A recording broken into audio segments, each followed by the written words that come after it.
자, 이비인후과 코골이 전문 진료하고 있는 배성호 원장입니다. 오늘은 코골이 40대 남자분 후기 영상을 찍으려고 하는데요. 이분은 나이가 40이신데 고혈압도 있는데 부정맥이 동반되신 분이에요. 수면검사 오시면 저희가 항상 얘기하는데 코골이는 시끄러운 거에 문제인데 무호흡을 야기하고요. 무호흡은 목을 졸리는 거죠. 목을 졸리는 시간이 보통 통상 10초를 넘어가게 되면 뇌에서는 명령을 두 가지를 떨어뜨립니다. 아, 그만 자. 왜냐하면 산소 공급 안 되면 잘못하면 사람 세상 빠이빠이 할 수 있거든요. 그러니까 뇌가 그만 자게 되는 거, 깨우는 거, 잠의 질을 떨어뜨리는 문제가 있고요. 또 하나는 깨기 전까지 산소가 부족하니까 명령을 내립니다. 어디에? 몸 전체에다가 산소가 어디를 타고 있는 거예요? 적혈구죠. 피 속에, 혈관 속에 있는 거거든요. 그러니까 피를 뇌 쪽으로 뿜어 심장을 엄청나게 움직이게 만듭니다.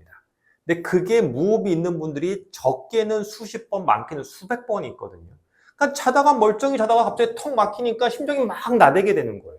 그럼 심장도 원래 잘 때 쉬어야 되는데, 좀 느긋하게 뛰어야 되는데, 자꾸 목 졸려 막 뛰어, 목 졸려 막 뛰어. 그럼 어떻게 했어요? 심장도 과부하가 걸리죠. 그러면 오는 게 뭐예요? 고혈압, 부정맥, 재수없으면 심장 마비로 가게 되는 거예요. 되게 무호흡은 위험하고 안 좋은 거예요. 모든 몸에 다 안 좋은 거예요. 근데 이분은 40살에 이미 고혈압과 부정맥을 갖고 오셨어요. 이분은 어찌 보면 조금 긴장을 해야 되는 분이죠. 왜냐하면 이걸 치료를 잘못하게 된다면 이분의 수면과의 문제가 직접적으로 연관이 있기 때문에 저희가 검사를 했습니다. 저희는 항상 영상에서 말하지만 코골이를 고는 이유는 두 가지를 해결해야 돼요. 숨 쉬는 힘이 약해지는 거, 숨 쉬는 구멍이 좁아지는 거. 보통 젊으신 분들은 웬만한 등산을 할 수 있으면 이거의 문제는 아니다. 결국 좁아지는 거의 문제다. 이걸 어떻게 효율적으로 안전하게 넓힐 수 있겠느냐. 우리의 고민이 여기에 있습니다. 이분도 마찬가지예요. 그래서 검사를 하죠. 자, 그래서 우리가 오시게 되면 숨 쉬는 구멍을 세 군데를 보죠. 콧구멍, 목구멍, 후두부. 자, 이 구멍분의 콧구멍입니다. 예상한 대로예요. 저희가 젊으신 분들 코골이 오게 되면 자, 90%에서 99%까지 막혀서 오게 되거든요. 틈을 보시면 너무 좁아요. 제가 항상 설명드리는 것 중에 뭐냐면 이런 구멍을 우리가 바라는 거예요. 널찍한 거. 그래도 안 돼도 여기가 반 정도는 되셔야 되는데 이분 같은 경우에는 반이 뭐예요? 한 10% 피나고 있고 결국 이분은 코가 굉장히 좁고요. 목구멍 봐도요. 목이 원래는 이만큼 써야 되거든요. 근데 이만큼 편도예요. 편도라는 게 어릴 때는 되게 크거든요. 편도라는 게 어릴 때는 되게 큰데 나이가 들면 작아지게 돼요. 그래서 우리가 어릴 때 볼 때는 이런 식으로 편도가 커져 있는데 나이가 들면 되게 작아지거든요. 이분은 특이하게 3, 40명에 한 명꼴로 있는 편도가 안 작아져 있는 분이세요.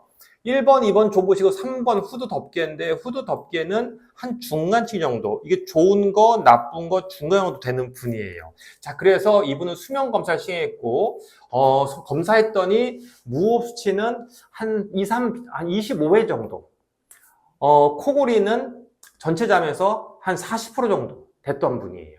그러니까 이 정도면은 솔직히 말하면 무호흡 횟수가 있으니까 심장에 대한 부담은 당연히 올 수밖에 없는 상태. 이게 오래되면은 심장에 더 문제가 되기 때문에 설명을 좀 드렸고 저희가 예상한 대로 우리는 수술적 치료에 대한 권유를 먼저 드렸습니다. 그러니까 우리는 이런 거예요. 길이 좁아 호흡이 딸려 호흡을 보충하는 거 양압기밖에 없어요. 근데 양압기 하셔도 되는데 구멍이 좁으면요 양압기가 너무 힘들어지거든요. 좁은 데다가 바람을 넣으려니까 효율이 떨어지게 되는 거고 안 그래도 더 불편하죠. 그러니까 그리고 구멍을 넓히면 숨을 잘 들여 마시면 양압기 없이 해결할 수도 있는 방법이 있는데 굳이 양압기를 써서 그걸 알아볼 필요는 없거든요. 명확해요. 그러니까 절대로 소설은 손해볼 일은 없어요. 코골이에서 넓힐 수만 있으면 안전하고 재발 안 되고 위험하지 않게 넓힐 수 있다는 자기 확신만 있으면 그럼 하면 돼요. 저희는 찍어드려요. 저희 자신 있습니다 하고 찍어드려요. 그렇게 위험하지 않고 재발 안 되게 저희가 해드릴 수 있습니다 하는 분들만 하자고 해요. 이분은 제가 약속을 했죠. 그렇게 문제 안 되게 해드릴게요 하고 수술 진행을 했습니다. 23년도 하반기에 했고요. 그리고 24년도 상반기에 평가를 시행했습니다. 자, 수술한 걸 다시 한번 수술 전을 보여드리면 이렇게 보였죠. 우리가 구멍이 되게 좁았던 구멍. 그래서 나중에 상반 몇 달 전에 봤더니 구멍이 뻥뻥 뚫려 있습니다.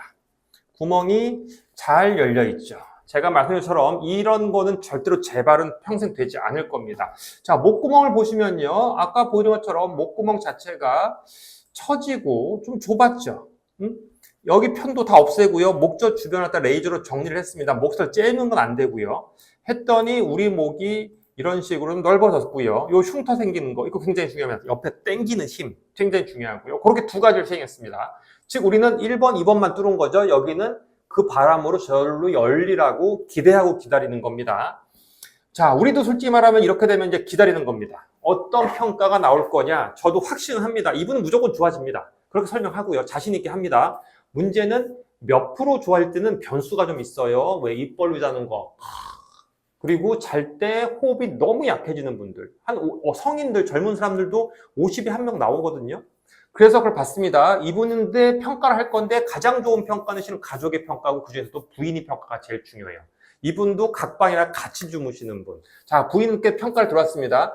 코골이 만족하신다 그래요. 저희는 그렇게 물어봐요. 만족은 하는데, 그러니까 어디 가도 욕 안 먹을 정도로 완전히 만족하느냐, 아니면은 그냥 만족은 스러운데 어디 가면 아직은 좀 시끄럽다고 하겠느냐. 이분은 완전 만족. 즉, 부인이 아무런 불평가 없다고 하시는 분.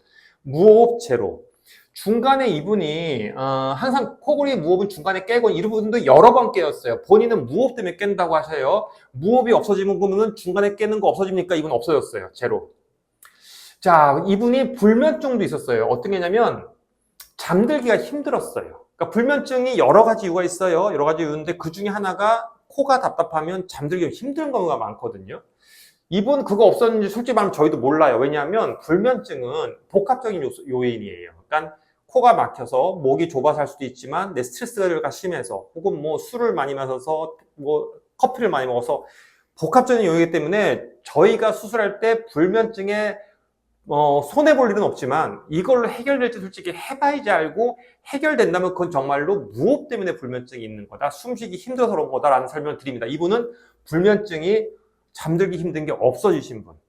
그래서 저희가 모든 분을 다 뭐 이렇게 만들어드린다 얘기하는 건 약간 오버고요. 항상 말씀드린 것처럼 수술이 필요한 사람들, 그러니까 구멍이 좁아 넓힐 가능성이 많아 이런 분들은 제가 수술을 적절히 권하고요. 그렇지 않은 분들 저희도 양압기 쓰자고 합니다. 그런 분들, 확실한 분들은 제가 해서 문제없이 수술해 드리고 결과를 볼 때 하나 그러죠. 맥시멈 80에서 90일 겁니다. 100%는 기대하지 마세요라고 하는데 이분 역시 우리 기대치보다 훨씬 높은 결과를 나타내는 분. 이런 분들은 앞으로 호흡기, 폐 기능 좋게 유산소 운동, 뱃살 나오지 않게 체중 관리를 하신다면 정말로 무병장수 할 수 있으실 거고, 그 다음에 이런 분 같은 경우 저희 얘기해요. 이 부정맥약이나 고혈압약이 수술하고 나서 정말 잠의 질이 좋아지고 스트레스가 줄어든다면 줄일 수도 있다. 그래, 그거는 내과 선생님이랑 다시 한번 상의해 보셔라 라고 안내를 드리고 있습니다. 오늘 여기까지 하겠습니다.